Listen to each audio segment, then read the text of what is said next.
tolong ceritakan kita sekarang itu HKSN. Sampai rumpun apa ning mburi kok mulek kan? Apa? Mulek kok mulek tak gugah kok angel. Nggih, dagelan niku nek pas ketemu sindian sing ayu-ayu malah kaya ngomong karo Pak Dalang. Nah, wicanten kalian Rama Dalang menika kowe iki wong pucung lho, Pak. Aku ya wong pucung. Subasitane tata krama ki sembah sungkem sik lho. Ora ngomong ae. Berarti Dalang ibarate ratu. Ratu lho, kapten kesebelasan bengi iki. Nek arep ngomong kudu nyembah. Nyembah sik. Lah nek aku jagongan sewengi lak nyembah tok ora leren. Alah, ya nyembah dhisik ngono kae. Dadi ngaturke ngene kae lho. Jane sih ngaturaken sungkem pangabekti mugi kunjung. Iya. Andik wis tak tampa. Sumpah. Ora, aku wong Pucung lho. Oh, iya aku ya wong Pucung, lahir ya nang Pucung aku padha. Tapi gedemu ning mbok tape ngono. Lah. Segede mbok tape. Aku gede nang ndi?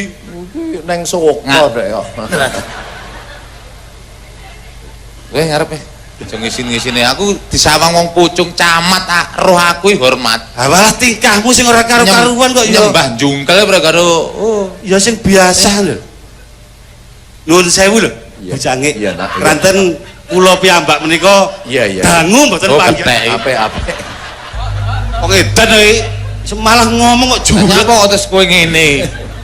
Lah terus karep piye? Alhamdulillah Sumber Pucung termasuk tuan rumah hari. Iya, HKSN. HKSN. Ngerti maksudnya HKSN ora? Ya, maksudnya nyapa? Maksudnya arep turu apa arep nginep? Kan terserah. Artine iki lho. Lah sing ngerti artine ya sing duwe HKSN. Bener. Macane iki lho. Macane. Ngomong karo kowe iki angel kok ya. Lah angel rasa mbok garap. Yen dipanjangke iki lho. HKSN. Kuwi ngomong karo kowe iki repot. Nek repot rasa teko titip. Koyo buwuh ae. HKSN ya apa ta? Hari Kesetiakawanan Sosial Nasional. Berarti pinter ngono lho, tepuk tangan. Berarti karo kanca kudu setia. Bisa no. Ora karo kanca ya karo sedulur warga besar Indonesia iki kudune ya bersatu setia kawan ngono kae. Kancaku kuwi sadurunge dadi DPR tak setiani bareng dadi DPR gak setia blas sih. Piye piye. Oh, jenenge tapi kancaku saiki wis gak dadi DPR. Mati ya. Wis mati ya. Nek gak salah si mati. Ora pensiunan DPR dadi ansip rumangsa. Ya ono. HKSN kuwi iki mau enek perintah saka Pak Bupati iki nandur tanduran gitu. Ben iki semudane ora banjir ora erosi barang iki lho. Iya, nggih saestu bujange kula nandur dilalah ya wis gak sukses sih. Wis ora sukses sih nandur piye? Karepku ya ben tak omah kon pereng ngene. Pereng. Ini tak tanduri wit. Nek longsor ning dhuwur pereng iki. Dhuwur pereng. Mati kuwi. Ora subur nandurmu kleru kok. Nandur sembarang wit-witan ki ning papan nisor jelundangan ngono kae angger gampang kena banyu mesti subur. Nek gampang kena banyu mesti subur no. Rambut ki ya ngono angger gelek kena banyu sering kena banyu dikeramasi gembel to rambut ki. Alis barang ki rapati gembel soalnya rapati dikeramasi. Iya ta? Brengos barang rapati gembel mosok enek keramas brengos ya ora mung rambut ki gembel. Saiki ono kenekan banyu terus gak rukul. Ilat nek banyu bendino kok ora ono rambute. Ah umpama enek rambute ilatku merosak ngono karo mangsamu kok ya. Ngomong sak kepenake dhewe. Lah kowe ora tau ngrasakne wong aku senajan to arep piye-piye kepengin sinau pertanian. Nandur tebu. Nandur tebu. Mburi omah. Tebu mburi omah iki. Heeh. Alah tak pangan wingi anyep ngono. Tebu murung wulan kok pangan ya anyep goblok. Lho, perkara iki piye kok tak pangan anyep iki sing salah sing nandur apa piye? Ngene lho, sing salah sing mangan. Barang nek enom kuwi dipangan mesti ora enak, nek wis tuwek enak. Contoh pelem, poh. Ya nom pencit mbok pangan kiyer-kiyer kowe nek tuwek legi. Gupo. Duren. Nom mbok ambu sampe bosok raimu ora mambu. Nek wis tuwek liwat tok, duren ngono lho. Sik aku takon. Sik. Bung kae. Enggak pring nom to. Heeh. Ah enake kaya ngono di jangan lodah enak mendahe sing tuwek ayo. Ayo. Iya. Bung ki lho, iki lak pring nom to. Dipangan ki lak enak to. Ha iki iku sik enom lho, mendah sing tuwek lho piye. Iso dadi rai gedhek le. Nek ngono kowe njangano tewel gedhek kae lho. Aku ya ora masuk akal kok ya ngawur tok ae. Tanduran cek HK. Sak liyane HKSN, Heeh. dawuhe Biyung Cangik iki mau iki ya peringatan Hari Ibu lho. Hari Ibu. Ibu ki saka terminologi bahasa Arab. Kowe ngerti terminologi, Bro? Terminologi. Ngerti Apa? artine sing gak ero. Makanya kaya Hari Ibu termasuk sinden teko Amerika Serikat. Lah iya, Luar biasa. Tapi ojo sampai Mbak, jangan sampai mau disingkat AS. Loh, kok iso? Arek Suko. Loh. Murah. Arek Suko. 200 sak bire wisan. Wah. Hah, ngawur tok. Kowe Hari Ibu, kenapa kok diperingati? Iya toh. Hari Ibu. Hari Ibu. HKSN barang iki kenapa kok diperingati? Oleh sebab itu saat itu sing diarani kawula ana ing tanah Jawa khususnya. Iya toh. Umume ning Indonesia iki kabeh sayekti dadi bersatu melawan penjajah. Wong biyen iki semboyane sekali merdeka. Lho, iki wong biyen. Wong biyen, wong saiki Merdeka sekali. Lho. sekali merdeka wong biyen, wong saiki Merdeka sekali. Artinya merdeka sekali. Yo kepingin bebas urip, saiki bebas toh. Bebas. Kowe ndak belajar tentang ilmu Islam. Bagaimana sosok manusia ciptaan Allah Subhanahu wa Wah, taala. ini. Tuwek, ilmu tuwek. Kira wong gendeng ndak iso iki, ilmu tuwek iki. Mboten sing kula Aku gumpuni. ngene iki mbok takoni yo deg-degan to. Sing kula gumpuni lho pensiunan maling kok eling Allah Subhanahu wa taala lho. Lah timbange kiai pensiun dadi maling. Iya. Bagus. Lebih bagus ya padha elek ning kowe bagus. Alung maling pensiun dadi germo pensiun. Germo pensiun dadi mubalek apik. Lah lek mubalek pensiun dadi germo mosok terus enak kono kudungan kabeh ngono. Bacotno keteranganmu mau lho. Gini loh. Iya.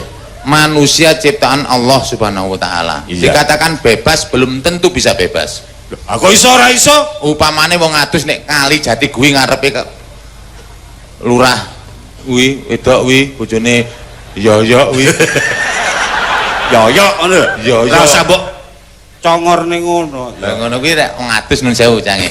Seneng aku. Bebas. Adus jebur karo ngates. Bebas to. Bebas. Ning kali kok. Ono sapi liwat meneng ae wong tutukan. Ning bareng ono wong liwat upamane pai mau liwat ndodok. Kurang bebas kan? Kepengin bebas dek ngadeg. Iya. Mestine nek ngadeg ki gawe anduk, kleru anduk cilik. Tutupi mek kene tok. Lah sing kene ora. Bebase ning ndi? Iya ya. Jarene Biyung Cangik iki maksud iki bebas sing bertanggung jawab. Oh iya. Ada kata walaupun Bebas tapi bertanggung jawab. Bebas Ngono lho. ojo Ora bebas piye-piye ngono ora. Iki ning bumi Nuswantara ning Indonesia bebas sing bertanggung jawab. nggih. Dadi pemane mripate meletik. Pinter. mripate mletik. Kula lah. Picek to berarti kowe. Iki wingi tabrak becak. Utek iki lho Biyung kasih jan. Nggih, jan tenan aku yo ngatekno karo bocange iki lho. Iya. Bocange iki arep ndalang nang kene iki arep gawe dagelan luar Kabupaten Malang, luar Malang Raya. Iya. Mas Teman, nggih Pak. Iki dagelane teko Medion, monggo nek swara panjenengan kepingin kurang monggo. Wah, lah wong dagelan Kabupaten Malang lucu-lucu lho. Karo mereka ya aja ngono kasar. Karep maling iki daftar pilihan tetap lah ya wis ta. Wis. Apa ya enek pemilih bon-bonan? Ndak enek. Ya ora enek, mulane ya Malang Wis, ae. alhamdulillah alam panjenenganipun Apik. Bapak Haji Muhammad Sunaryo Ya. yang pengamatan ingkang kagungan garwa bucangik menika nggih ampun matur nuwun nggih nggih mulane Pak Naryo iki saiki dapuk dadi biyung tak tutuke mau apa nek ibu ki saka tembung Arabe ki umi artine umi ki bisa rakyat bisa pemimpin sebab rakyat utawa pemimpin ki metune saka guwa garbane ibu guwa garbane ibu seriale disini karo gua hantu. Iya iso malah serial nek kowe muni gua garba nun sewu. Kula rada kelingan zaman lair anak kula sing nomor 2. Anakmu pira to kabeh? Anakmu pira to? 3. Oh ya, apik-apik. Lho jare loro. 3. Jaremu loro saiki ngomong 3 iki lho. Sing loro sing siji mati. Loh, kersane Allah? Enggak tak pangan dhewe. Rumah samu rujak apa? apa? Mati kersane Allah. Oh, anak kula nomor 2 menika mbobote niku nyidame pun aneh-aneh. Jam 12 bengi njaluk tukokne anggur padahal musime pete. Lah bingung to golek. Bener musim pete njaluk anggur. Jaluke anggur bojomu. Heeh, musime pete. Ya masa tak tukono pete. Ya. Nah nek omongnya mau pete ra apa-apa, nek nguyuh ngrujuke kesel. wah kesel nyirami. Ya. Lah mantun ngoten pun wayahe nglairne kula beto teng ngene KUA. Loh. Iki kok lalu jak omong kok lalu. Emang mecenget gone. Ya terserah wong sing duwe bojo aku kok. Sing tukang ngurusi wong lair-lair lho. BKIA. Lah iya kuwi oleh kula ning KUA lho, delok ning pocong lho. Edan iki Ngono ngengkel. wah, angel ngomong karo kowe. Angel rasa mbok garap. Rumah samu ujian. Bareng mumet kok bingung. Oh, zaman semono iki ora enek jenenge kol, ora enek. Eneke dokare Wak Bari niku. Wah, rotolon suka gitu. Ya, Wak Bari, kok tupake dokar blang-blang aku mlebu nang ngene kok BKI aku no. Mlebu Bleng terus wae takoni kalau bidane napa niki? Sinten? Kula Pak Topan. Oh, Pak Topan to, RT 9 nggih. Alah, sinten? hafal. Bojo kula. Iya, Mas. Mlebu, jak mlebu. Lah aku arep mlebu ra oleh. Zaman biyen ra oleh wong mlebu. Sono. Pak Topan ora usah mlebu, engko nek putrane lair tak julek, tak celuk. Wis, bareng ngono kula enteni sedelok ngoten mau bojoku sampe. Oh, bayine lahir. Klotak, retebuk ngono. Bayine lahir. Bayi lahir bojoku mancal bidan. Bidane nabrak lemari, guling. Sekedap malih, bidane medal gitu. Pak Topan, nggih Bu, putrane pun lahir. Alhamdulillah. Bidane nggih megelne. Alhamdulillah. Lahir napa Bu? Nggih, lahir tiang Pak. Kok mboten kethek aku ya ngono. Wong maksud kaya ngono kaya tiang ya. Mboten maksud ki lahir lanang apa wedok. Lahir jaler napa istri? Alah, lanang Pak Topan. Alhamdulillah kaya kowe iki. Irunge kaya ibuke. Lah iki lho irunge. Alah, iki lho irunge. Mesti bangir ngono. Bathuke kaya ibuke.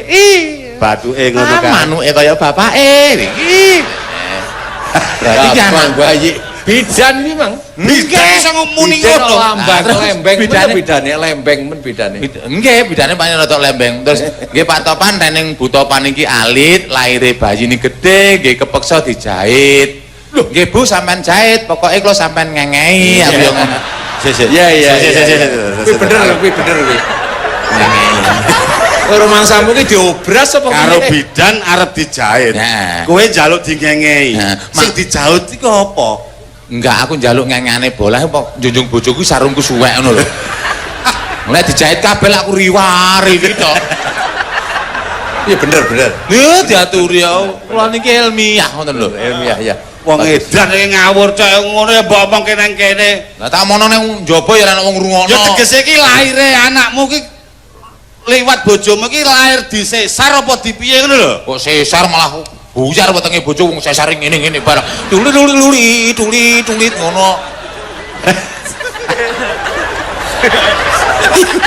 Iki saya sesar. Aduh.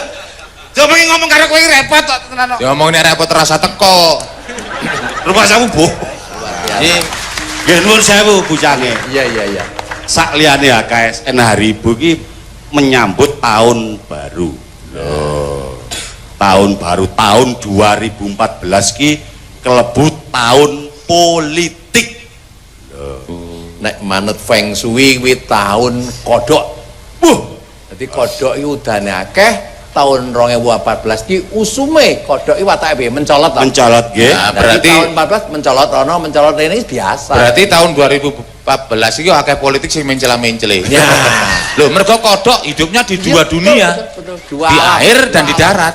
Alam, dua alam. Nah, dua alam. Berarti Alam alam yang taro dimaksud kaifa fa'ala. Alah. Iki malah hayat to iki. Tegese tahun politik iki bakal iki enek sing diarani pilihan legislatif. Pilihan presiden. Iki ngomong babakan politik. Politik iki politik is the art possible and impossible. Kowe ngerti ora? Ayo. Aku yo Jero ya iki. Allah lek Dari ngomongnya Mbak Mega dari impossible. Impossible. Karena very simple katanya dia. yes. Simple. Politik Politik is the art possible and impossible. iku kepanjangan. Nek tulisan kene coblosen nomor iki ngono tok. Kepanjangan ra mudah. Wah, ini politik. Jadi politik ini seni, permainan yang mungkin bisa tidak mungkin, yang tidak mungkin bisa mungkin. Mulane kowe kudu duwe prinsip angger milih calon legislatif barang kudu duwe prinsip, kowe kudu duwe angger-angger. Nun saya Pak Jono ini mboten kampanye lho nggih. Cuma kepingin wong-wonge aja ngantek. Lho iya no, soalnya wong negara iki bakal dudu sing mimpin, sing milih kuwi sing nentokke. Mulane aja nganti golput sebab suaramu adalah menawarkan nasib bangsa dan negaramu. Lho, aja golput. Suaraku. Iya. Lah ngono tahun mbok wingi direkam ae pas aku adan niku ora suaraku. Sape iku sen. Tegese iki nyoblos. Oh iya. Nyoblos iki lho. Terus Kira-kira, pilihan kowe- sapa? kowe- Pilihan sapa? Sing sementara sing mengayomi kene provinsi. Iya, iya.